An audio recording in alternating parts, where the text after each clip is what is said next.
Hello mga ka-vendors, for today's video nga pala ay magluluto tayo ng pritong ribs. Tara, samahan nyo ako mga ka-vendors.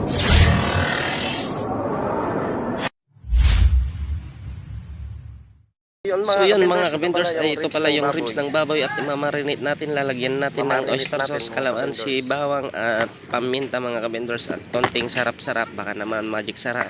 So yun mga ka-vendors, yan yung ribs na binili ko kahapon mga ka-vendors at imamarinate natin para may pang-ulam tayo ngayong tanghali. Yun nga mga ka-vendors, at umpisan ko ng balatan itong ating bawang mga ka-vendors para ilagay na natin doon sa ating mamarinate na ribs ng dinosaur mga ka-vendors.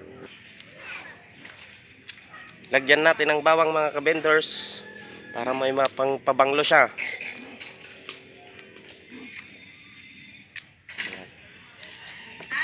Bawang, kalamansi, tsaka oyster sauce, paminta.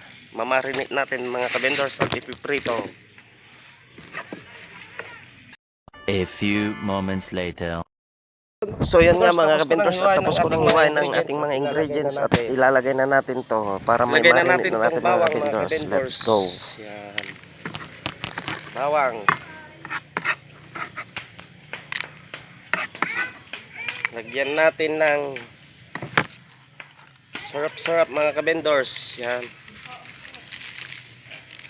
Tapos oyster sauce.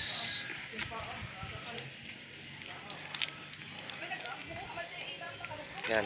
Damihan natin para mas masarap mga ka-vendors. Yun palang nag-ukisan ko ng kalamansi mga ka-vendors ay nilagay ko na rin para mas mabango ang ating imamarinate mga ka-vendors. Paminta.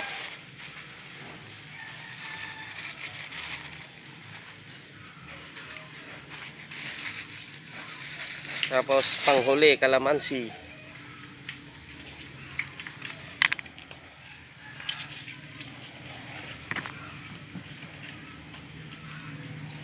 Mga ka-vendors, na ilagay ko na at imekos-mekos na natin. Ganyan mga ka-vendors, imekos-mekos mo lang para yung nilagay nating marinate niya ay may waras doon sa karne natin mga ka-vendors. So yan mga ka-vendors, pagkatapos nating imekos-mekos ay sasalang na natin sa apoy itong ribs ng dinosaur at papakulan natin para yung nilagay nating ingredients ay madaling kumapit doon sa ating karning baboy o ribs ng dinosaur. 2,000 years later. Yun nga mga ka-vendors, at kumukulo na ang ating ribs ng dinosaur at maya maya pwede na natin tong tanggalin para maiprito na natin mga ka-vendors.